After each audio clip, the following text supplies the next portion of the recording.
sécuriser les zones à risque et les populations vivant à proximité est un vaste chantier, comme sur la mine orpheline Bel-Air à Wailou. Le Fornickel est à l'œuvre en collaboration avec la population environnante. On en parle ce soir avec Sébastien Bail, directeur du Fornickel. La culture de l'igname pour le développement personnel, les élèves du lycée Petro Atiti à Nouméa en ont fait l'expérience aujourd'hui. Une activité proposée dans le cadre de la semaine du développement durable. Reportage dans quelques instants. Et enfin, comment reconnaître un café d'exception? Les arômes peuvent faire les différences. Le café de Jérôme, producteur originaire de Poindimier, est exceptionnel. C'est ce qu'explique Éric Goujon, ingénieur agronome spécialisé dans le domaine. C'est le second volet de votre feuilleton de la semaine. Mais avant de développer ces titres, les usagers du Tanéo habitant dans le secteur de Dimbéa, Païta et Mandor, ainsi que ceux du Néobus, du port Moselle et Médipol, vous ne serez pas servis demain entre 6h30 et 15h. Les conducteurs ont subi 3 caillassages vendredi dernier.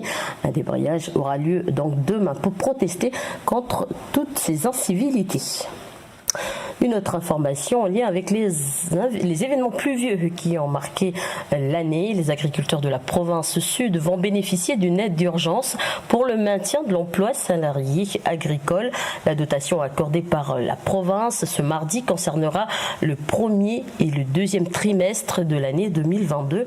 Au cours de cette période, les épisodes exceptionnels de pluie et de crues qui ont entraîné des dégâts considérables dans les exploitations agricoles, accumulant des retards de production et des pertes selon l'institution. Passons à présent à l'œil de la rédaction.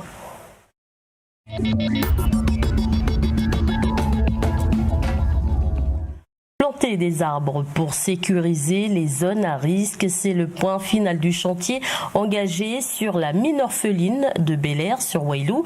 Abandonnée depuis plusieurs années, la commune s'est associée au Fornickel pour réhabiliter le site situé au-dessus de la tribu de Gouinru. Arsène Cananou, un jeune de la tribu, nous explique pourquoi il tenait à participer à cette action. Aurélie Chiron. Voilà, il y a des sapins, puis des arbres mini.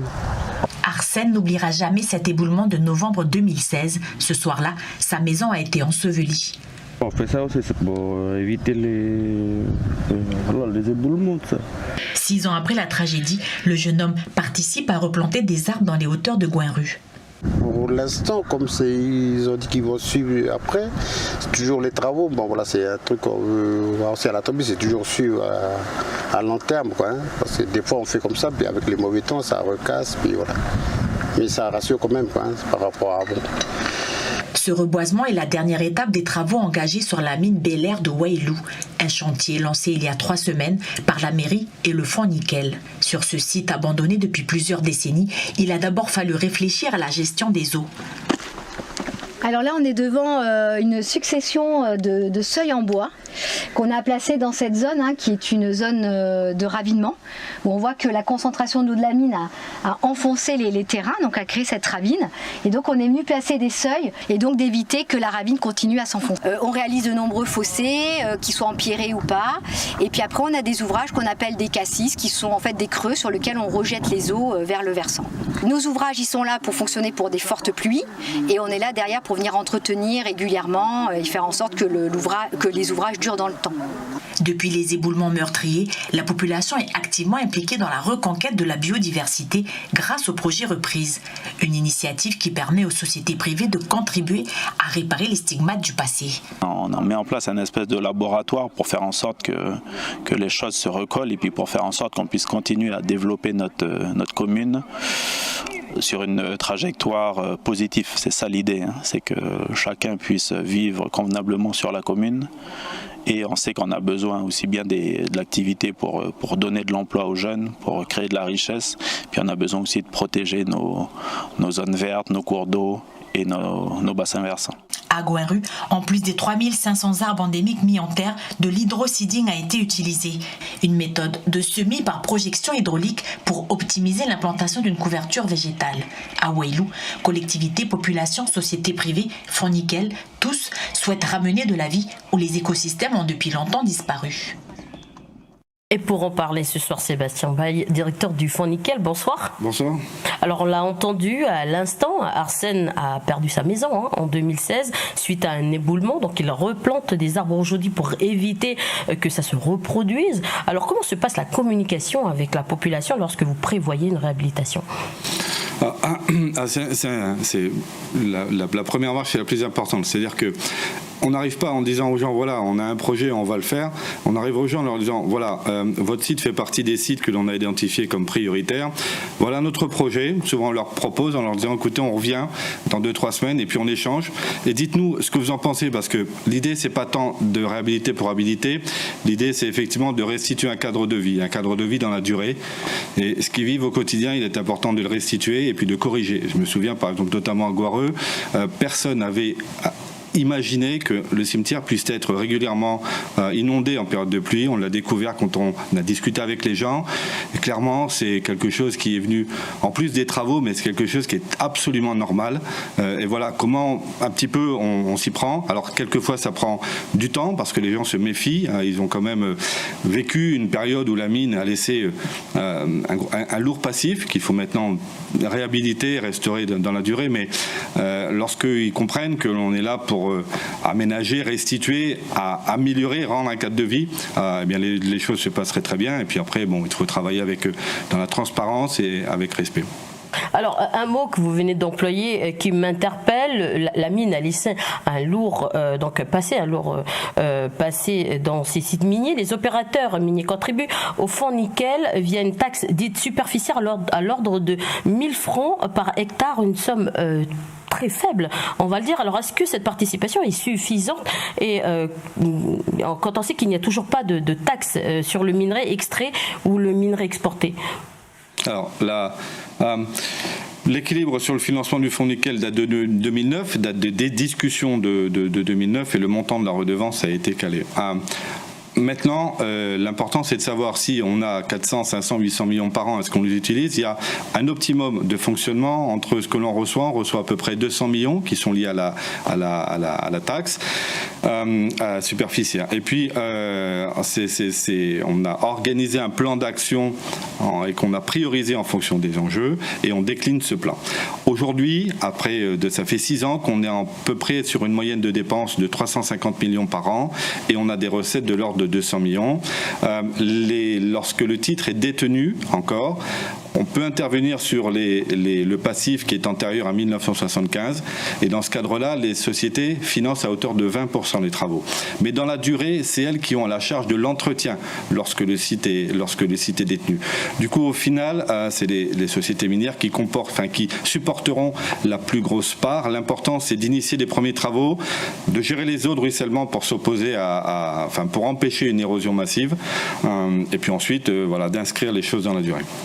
Alors, on vient de voir dans le reportage, le chantier est terminé sur le site de Bel-Air, mais Wailou est une commune minière. Donc, du coup, quels sont les autres chantiers en cours ? Alors actuellement nous avons 2 chantiers sur les cours d'eau à Wailou. Nous avons déjà l'année dernière curé une partie de cours d'eau, c'est Waporova et Waweja. Waweja c'est pas revenu, c'est-à-dire que lorsque alors on a commencé, je vais reprendre les choses un peu dans l'ordre. L'important c'est d'abord de travailler en amont et éviter que de l'érosion vienne alimenter le cours d'eau, l'engravement dans les cours d'eau. Une fois qu'on a fait ça, on peut s'intéresser au cours d'eau et lorsqu'on a coupé l'alimentation, on peut donc commencer à curer et restituer ce que je disais tout à l'heure, un cadre de vie, un cours d'eau dans son état, qui va se reprendre un peu une dimension. Donc actuellement on a 2 chantiers cours d'eau sur Wailou. On a ensuite, malheureusement Wailou c'est pas la seule commune qui a un fort passif environnemental minier. On a aussi Kanala, Tuo. Donc là sur ces 3 communes là là, actuellement, on doit avoir 1, 2, 3, 4, on a 5 chantiers. Et l'année dernière, par exemple, on a commencé des chantiers d'insertion, donc sur des sites qui sont difficilement accessibles, sur lesquels il y a des corrections à apporter. Eh bien, on l'a fait l'année dernière à Canala avec 2 chantiers d'insertion. Voilà, donc on pourra en parler pendant des heures. Nous arrivons presque à la fin de cet entretien. Quelles sont les difficultés que vous rencontrez aujourd'hui ? Les difficultés, elles sont plutôt d'ordre technique et de temps. Il faut laisser le temps de discuter avec les gens et écouter ce qu'ils ont à nous dire pour corriger correctement. Il faut aussi laisser le temps au projet parce que le passif d'hier, j'allais dire, quelquefois, c'est l'avenir de demain parce que les mines sont déjà jamais décapées. Donc s'il faut prendre du minerai, c'est plutôt là qu'il faut le prendre. Et il faut laisser le temps aussi au retour d'expérience. On a pas mal expérimenté avec le fonds nickel. On n'a pas joué aux apprentis sorciers, mais on a été plutôt innovant. Et ces choses-là, quand on cumule ces 3 choses, on arrive maintenant à des résultats plutôt encourageants, très satisfaisants et très encourageants. Sébastien Baye, directeur du Fonds Nickel, merci d'avoir accepté notre invitation. C'est moi, merci pour votre invitation. S'initier à la plantation d'un champ d'igname, c'est ce que les élèves de P3 Titi ont effectué cet après-midi. Une activité proposée dans le cadre de la semaine du développement durable organisée par l'établissement. L'occasion pour les jeunes d'en apprendre un peu plus sur l'agroforesterie, mais pas seulement. Vous verrez que la culture de l'igname est aussi un moyen de travailler sur le développement personnel des élèves. Un reportage d'Audrey Poïdi.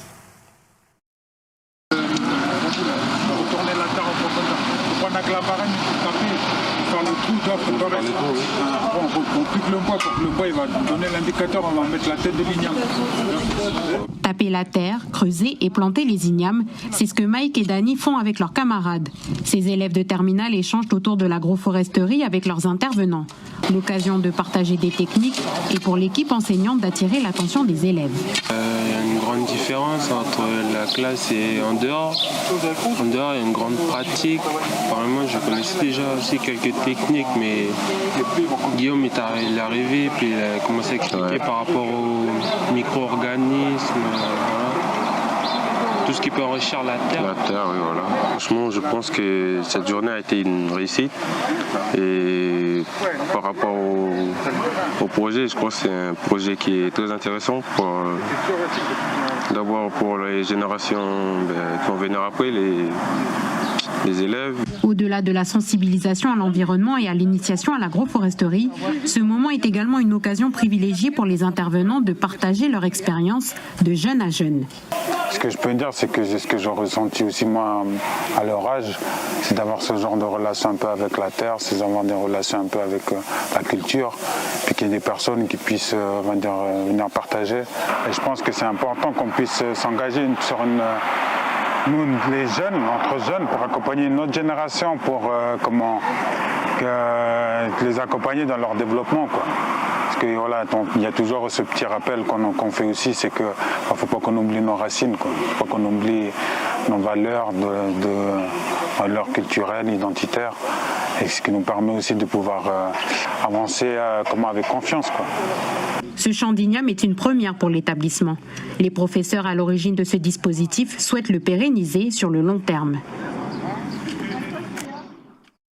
La toute première journée locale de l'alimentation aura lieu le samedi 1er octobre à Nouméa. Cet événement se déroulera chaque année en lien avec la Journée mondiale de l'alimentation. Il a été imaginé par le cluster Pacific Food Lab. Il s'agit de cuisiniers, producteurs, distributeurs qui œuvrent pour favoriser les produits locaux. On écoute Charles Villode, l'animateur du Pacific Food Lab, au micro de Marie Guenoël. On a envie de développer une culture alimentaire en Nouvelle-Calédonie qui soit saine et plaisante pour tous les Calédoniens, qui fasse un peu notre fierté. Donc comment développer cette culture culinaire autrement qu'en se regroupant tous ensemble à une date clé. Pour nous, on a choisi le samedi 1er octobre cette année pour qu'on se retrouve tous ensemble place des Cocotiers et puis qu'on voit des démonstrations des chefs locaux mais aussi de la région. On a un invité qui va venir du Vanuatu, aussi une invitée qui vient de Nouvelle-Zélande. Comment on combine un peu tous ces savoir-faire culinaires avec les produits locaux et la richesse de notre territoire. D'abord, ce qu'on cherche quand on voit une assiette, c'est qu'elle soit bonne, qu'elle nous fasse plaisir, plaisir. Voilà, c'est ça qu'on veut mettre en avant. Et en plus, qu'elle soit bénéfique pour notre santé, pour notre économie, pour notre environnement, pour les agriculteurs, les pêcheurs, les éleveurs, les chasseurs qui sont à la base de ces assiettes. Il faut qu'elles soient bonnes pour tout le monde. Voilà des propos recueillis par Marie-Gwenaëlle Goé.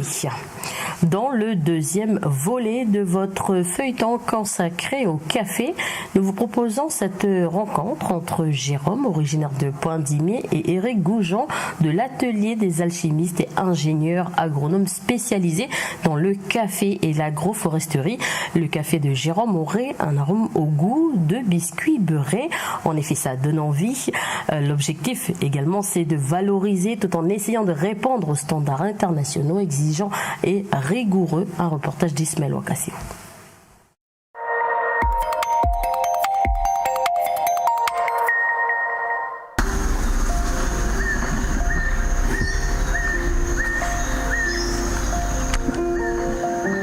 Pour moi, ton café, c'est un café gourmand. Il y a un bon goût de biscuits beurrés, là, comme les petits lus, là. Pas mal cacao. Tes arômes nobles s'étalent sur le palais de Jérôme. Une palette organoleptique que l'on retrouve dans son café, un café de variété arabica, son nom le typica.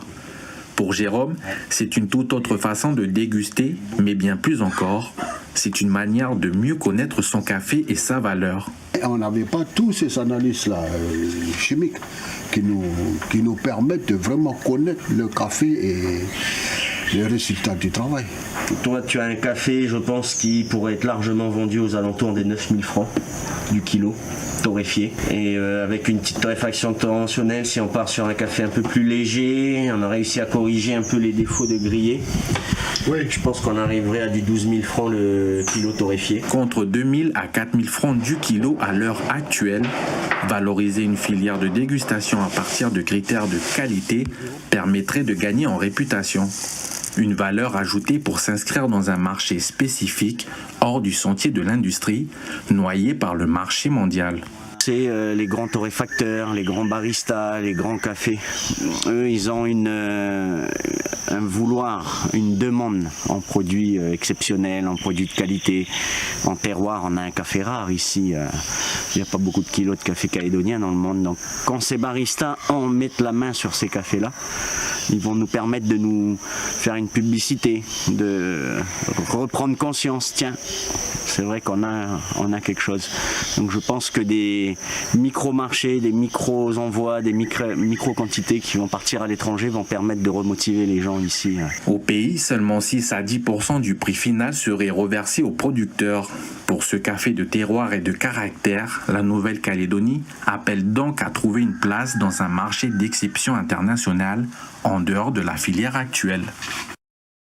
Et demain, nous vous proposerons une immersion dans une ancienne plantation de café à Témala, dans la commune de Vaud. Objectif, réhabiliter le champ afin de valoriser le nouveau caféiculture. Outremernews.fr, le site de l'actualité Outre-mer, 24 heures sur 24 et 7 jours sur 7. Retrouvez la chaîne Outremer News sur YouTube.